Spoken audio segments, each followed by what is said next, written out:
माझे मित्र, माझे बच्चे,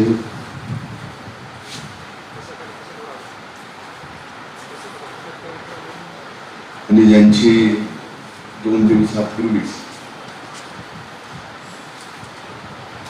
माननीय त्रिपुरा मुख्यमंत्र्यांच्या सचिवपदी निवड झाली. सन्माननीय किरण कुमारजी गित्ते यांच्या नागरी सत्काराच्या निमित्तानं इथं उपस्थित आमच्या भगिनी उषाताई किरण कुमार गित्ते, आदरणीय दिनवाना, आदरणीय भास्कर मामा,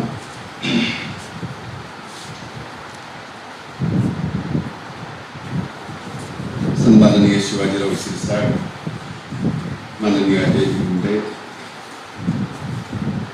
ॲडव्होकेट गोविंदरावजी फड,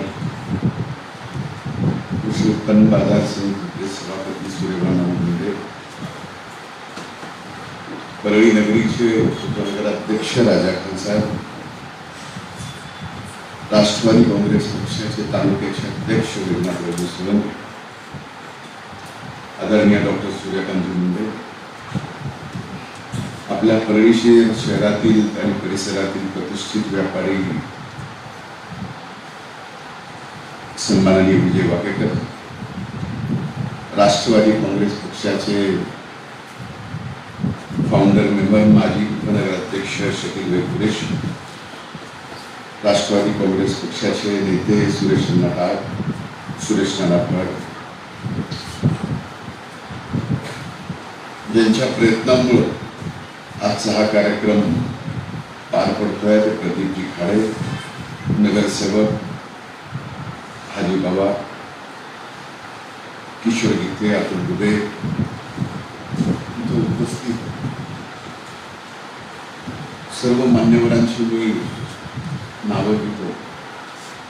नावं घ्यायची का मी जास्त बोलायचं, तुम्ही जसं सांगाल तसं मी करतो. माझी काही अडचण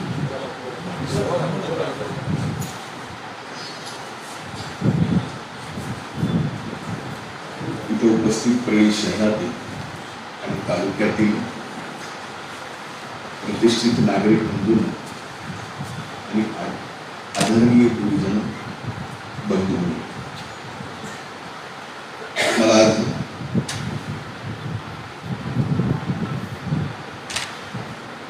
अंतःकरणापासून आनंद होतो. काही दिवसापूर्वी उषाताईच्या शाळेमध्ये तुमची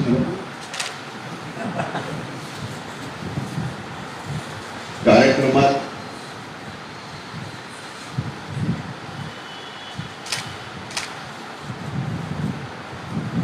किरण यांना म्हणले की तुम्ही लवकरच आता मुख्य सचिव होणार आहे, त्यामुळे आम्हाला त्यांचा सत्कार घ्यावा. वेळ बघा, मुख्य सचिव व्हायला जरी आणखी काही दिवस असलो तरी मुख्यमंत्र्याचे सचिव ते नक्कीच झाले आणि कुठलाच नाही. आणि आपण बोलावं आणि ते घडावं आणि घडल्यानंतर सत्कारारूपी या ठिकाणी करून आणावं.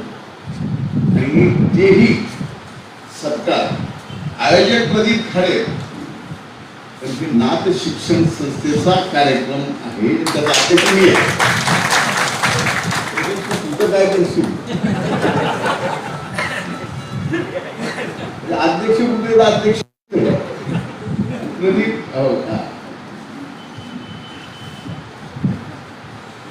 मी म्हणलं मला काल सांगितलं की तुम्ही येतो की पूजा आणि आपल्याला कार्यक्रम असा ठरवायचा संस्थेत करू, संस्थेत करू गेस्ट हाऊसला तरी कमीत कमी. गेस्ट हाऊसचा हा कार्यक्रम आपण आयोजित करत असताना लहानपणापासून इथपर्यंत नात्यानं मैत्रीनं सगळ्यांनीच एकत्र असतात. आज एका राज्यात जाऊन इथल्या मुख्यमंत्र्याचा सचिव आपल्या भारतीय सेवेतून द्यावं, IAS म्हणून द्यावं, ही साधी गोष्ट नाही. सगळ्यात मोठं माझ्यासाठी काय असेल तर किरण गित्ते IAS होणं सगळ्या कष्टातून ते इथपर्यंत झालेलं आहे. आणि ते मी माझ्या डोळ्यांनी पाहिले आणि रोज पाहत आहे, रोज. आणि आज त्यांनी त्यांचे सांगितलेले कार्य त्यावेळेस सुरुवात केलेल्या एखाद्या आपण गोष्टी ज्यावेळेस राज्य स्वीकारतो,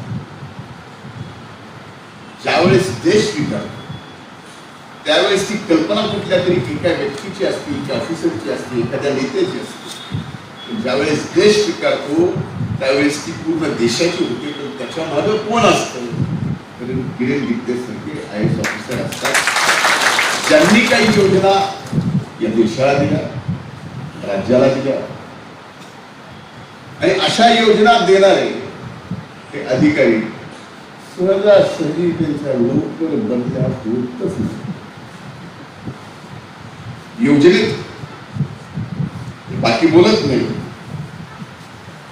त्यामुळं सहजासहजी बदल होत. आणि किती सॉफ्ट स्पीकिंग, सगळ्याच सर्वांगीण गुणवंत असल्यामुळं सर्वांचे तुम्ही लाडके आहात. आज आम्हाला एकच परळीकरांना पाहायचं आहे की तुम्ही लवकरात लवकर मुख्य सचिव आहात. एक दोन दुसऱ्या तिसऱ्या नंबरला असला तरी जंप मारता येतं. तर जंप मारण्यासाठी आम्हाला बहीण भावाला काही करता आलं तेही लवकर म्हणा. नाही काय इथं बऱ्याच जणांना कुणीतरी मुख्य व्हावं असं आपला तर काही विषय नाही. आमच्याकडे लोकांना आपली काय सांगायचं. पण एक नक्की सांगतो, विषय कुठली जिम्मेदारी तुम्ही कशी घेता त्याच्यावर. तुम्ही अधिकारी म्हणून जिम्मेदारी घेतली त्यावेळेस तुम्हाला एक साचेत काम करावं. आणि आम्ही ज्यावेळेस राजकीय पुढारी म्हणून जिम्मेदारी घेतो त्यावेळेस आम्हाला एका साचेत काम करता येत नाही. सर्व पद्धती वापरा. आणि सर्व पद्धती वापरताना आपला सुद्धा अनेक वेळेस अनेक पुढाऱ्यांशी कामाच्या बाबतीत संघर्ष होत असतो. तो संघर्ष उद्देश दोघांचा सारखाच असतो. अधिकारी म्हणतो असं करायचं, पुढारी म्हणतो असं नाही असं करायचं, एवढाच. पण माझ्या सारख्याला तर सर्वार्थाने मी अनेकदा सांगितलं, जन्मापासूनच आपल्याला संघर्ष, आजही संघर्ष. त्यामुळे आपलं जीवन संघर्षात जाणार आहे. आणि संघर्षातल्या जीवनासारखं दुसरं कुठचं जीवन नाही. कारण तो माणूस कायम माणसात राहतो, माणसाच्या मनात. आज आमच्या हा लहान लेखीने कळस माझे मित्र होते आणि तू ज्या पद्धतीने भाषण केलंस क्षणभर वाटलं की तू आता 2-3 वर्षातच कलेक्टर होतीस. पण एक सांगतो, कलेक्टर होणं, IAS होणं, IPS होणं, IAS होणं, IFS होणं साधं नाही हो. आज तर ह्याच्यासारखं खर्ची काहीच नाही. एवढा खर्च आहे. आपल्याला वाटतं की अनेक जणांना की नाही आपण IAS व्हावं, IPS व्हावं. हो, त्याच्यात इच्छाशक्ती, त्या इच्छाशक्तीला मारून IAS होणार आहे. किरण गित्ते त्यांच्याकडे पैसा होता, संघर्ष केला, आपल्या गुणवत्तेवर एका चांगल्या कंपनीत नोकरी मिळवली. तिथून IASच्या अभ्यासासाठी विनंती करून लीव्ह घेतली आणि त्या रजेचा यथोचित फायदा अभ्यासात करून ते या ठिकाणी IAS झालेले. हे आगळं वेगळं यांच्यातलं जे माहीत नव्हतं कुणाला ते मी आपल्याला सांगितलं. तू अभ्यास करू शकता. ते सगळं आमचं म्हणजे आमचं योगदान लय मोठं आहे. आमचं योगदान साधं नाही. आणि विसरतच नाही कुठल्याच बहिणीला, फक्त बहिणीने आम्हाला विसरू नाही एवढं.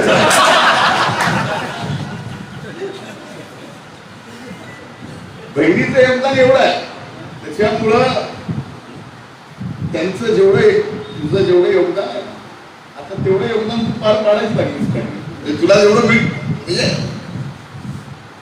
एक नक्की आहे की या सगळ्या परिस्थितीमध्ये आज आपण परळीमध्ये शिक्षण संस्था चालू केली आहे. माझ्यावर परळी सर्वांगीण विकासाची जबाबदारी आहे. आता आमदार म्हणून परळीत येणारे जाणारे सगळे रस्ते अतिशय चांगले केले. परळी शहरातले आपण चांगले कामं करतो. मला ना आता एवढे चांगले रस्ते केले. आता बघा परळीपासून निघाले पिढ्यावर रस्ते एवढे चांगले केले. पांगरीपर्यंत 72 गतिरोधक लावलं. रस्ता केला. इकडून बेलंब्यापर्यंत जाईपर्यंत कवठळी बेलंब्यापर्यंत 30-32 आहे. म्हणजे मी जाता येता मोजायचं कामच. हा सुद्धा एक मानसिक बदल. ज्यावेळेस विकास पाहिजे असतो, ज्यावेळेस प्रगती पाहिजे असते, त्या प्रगतीला ज्यावेळेस गती पाहिजे असते ती गती पुन्हा आपण गतिरोधक लावून अडवतो. ही मानसिकता बदलणं सुद्धा आज गरजेचं आहे. प्रत्येकाला वाटतं की आपल्या ह्याच्यात अनेक चांगल्या गोष्टी आहेत. आज तुम्ही बघा ऍग्रिकल्चर कॉलेज, मी आज कृषी मंत्री झालो, ऍग्रिकल्चर कॉलेज आणलं. काही पशुसंवर्धन मंत्री झाला, त्यांनी पशुसंवर्धन कॉलेज आणलं. ऍग्रिकल्चर कॉलेजचं आता काम बऱ्यापैकी वर आले. त्यावेळेस तुमच्या लक्षात येईल वर जाऊन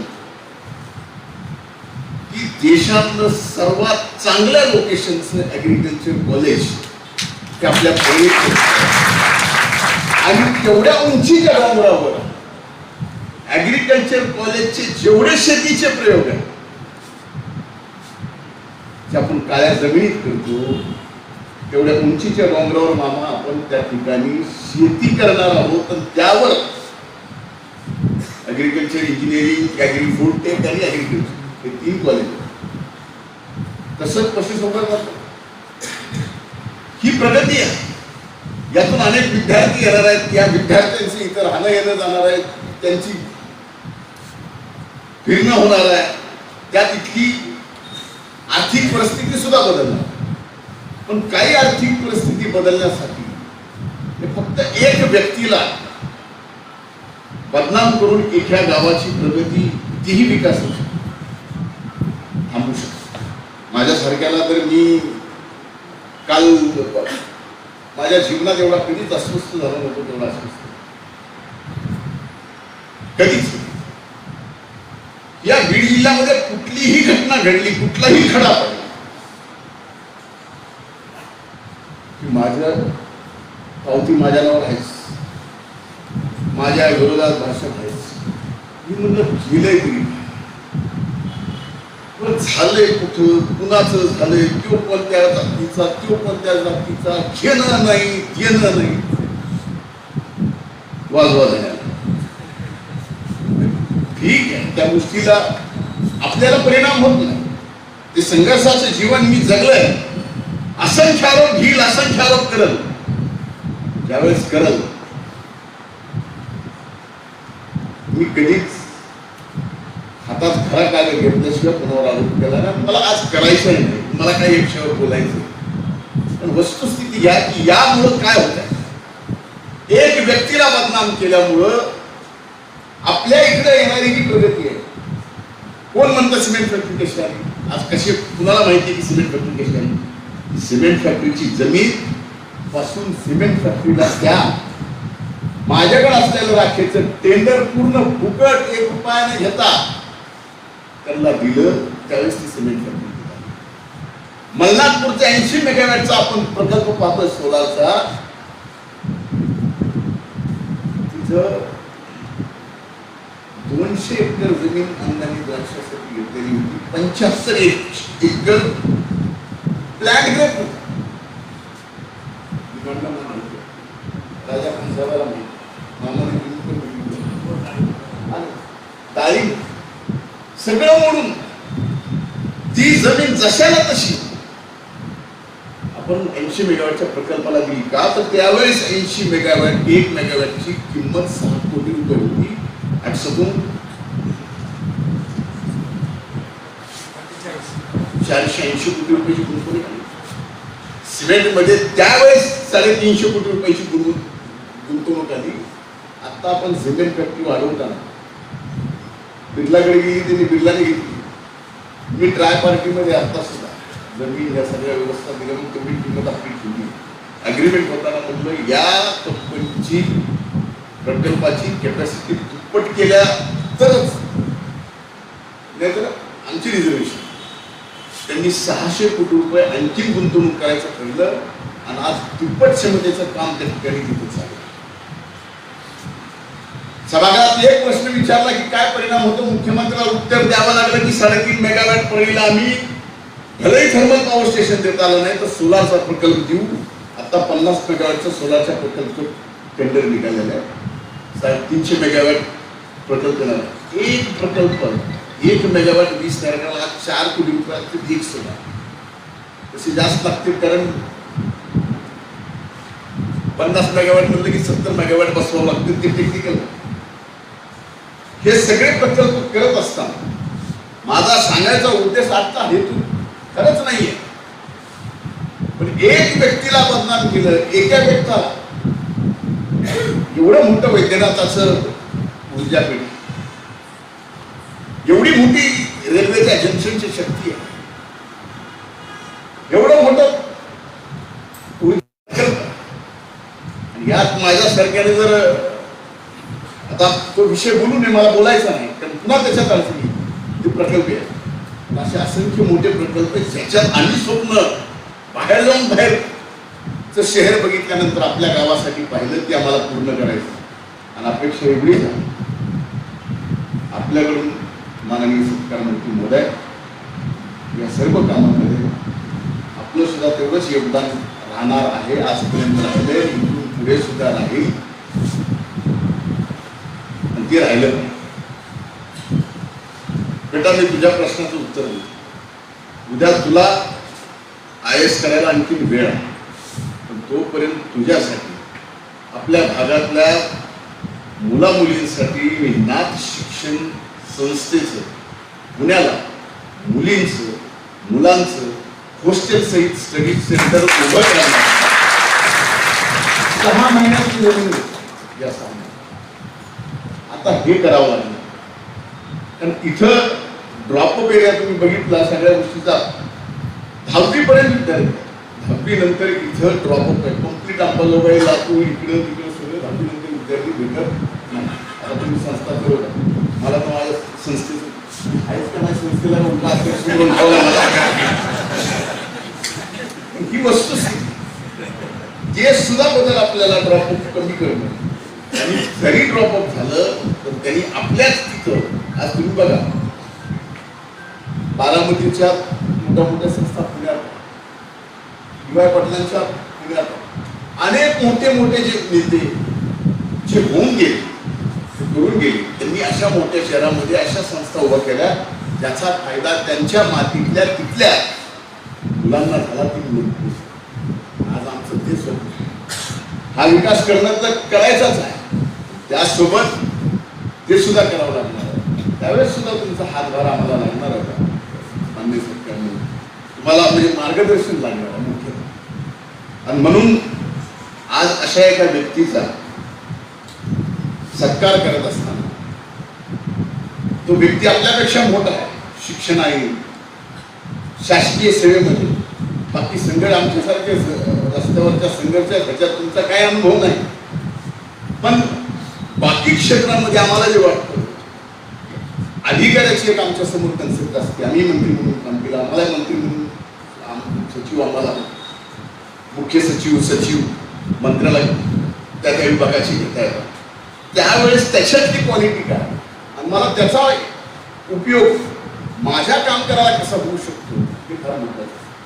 मी कृषी मंत्री असताना मला सचिव अशा पद्धतीचे की मला एक फ्री आणायचे, मला कम्प्लिटली आता शेती ही यांत्रिकीकरणावर आणायची, यांत्रिकीकरणावर नाही तर मला ती शेती आता ड्रोनवर आणायची. आणि आपण मी कृषी मंत्री असताना आपल्या भागामध्ये आता सुद्धा फवारणी करायची असतो तर माझ्याकडे तो नाही आपलं बघेन असेल सगळ्या व्यवस्थेच म्हणजे मी त्यावेळेस नॅनो युरिया जे माननीय पंतप्रधान मोदयांचं स्वप्न आहे, युरिया बिरिया बंद व्हावं, नॅनो वापरावं, कारण त्याच्यात एवढी मोठी आपले डॉलर वाचणार आहे आणि नॅनोमुळं खऱ्या अर्थानं शेतीचं पोत आणि बाकी सगळ्या गोष्टी व्यवस्थित राहणार. त्या करणं सुद्धा आपल्याला आवश्यक आहे. आणि हे करत असताना आजच्या सत्कार समारंभामध्ये किरण भाऊने सांगितलं की मला सत्काराची माहिती नव्हती. अशा सत्काराची माहिती आमच्या सरकारने द्यायचीच नसते. यांनी तरी काय विचारलं मला कळालंच नाही. डायरेक्ट आलेच कुठे धरून आणला काय सगळ्यांना जावई आहे, भाचा आहे, मित्र आहे, तुला बहीण आहेत ना, नाही थोडं म्हणलंच. पण या सगळ्या गोष्टीत आनंद अभिमान या गोष्टीचा आहे की आपला एक सहकारी, आपला एक सखा सोबत म्हणजे सोबत सायकलवर जलंब्याला सोडून पुढे नात्र्याला जाईपर्यंत काय त्या आठवणी सांगायचं. आम्हाला अभ्यासाला गजानन देशमुख, पोलीस पाटील आपल्या परळीचे, त्यांच्या घरी एका कोपऱ्यात छोटी रूम, त्या रूममध्ये प्रबंध शाळेचं शिक्षण, अभ्यास, ते संघर्ष आणि ती सगळ्याच गोष्टीपासून ते पाहिलेला नाच. तो आपला किरण एवढा मोठा झाला आहे तरी त्रिपुरा सुंदरीच्या त्या राज्यामध्ये 7 सिस्टर ज्याला म्हणतात त्यातलं एक जण आणि त्याचे मुख्यमंत्री अमित शाह माननीय मुख्यमंत्री त्यांचे आपण सचिव झाला. सचिव म्हणून म्हणजे काम सचिवाचं फार व्यवस्थितच असतं. त्यात काही मुख्यमंत्र्याला कसं वर न्यायचं, मुख्यमंत्र्याला कसं सचिवाचं काम काम असतं. ते कोण कुठं काय बाहेर, त्याच्यामुळं हे फार महत्वाचं आहे. आज ती जबाबदारी आपण घेतलेली आहे. त्या जबाबदारीचा हा सत्कार आहे. त्या जबाबदारीच्या सोबत हा सत्कार आमच्या त्या मातीतल्या आमच्या सहकार्याचा आहे, ज्यांनी या मातीचं नाव त्रिपुरामध्ये केलं. खूप खूप आपलं अभिनंदन, धन्यवाद.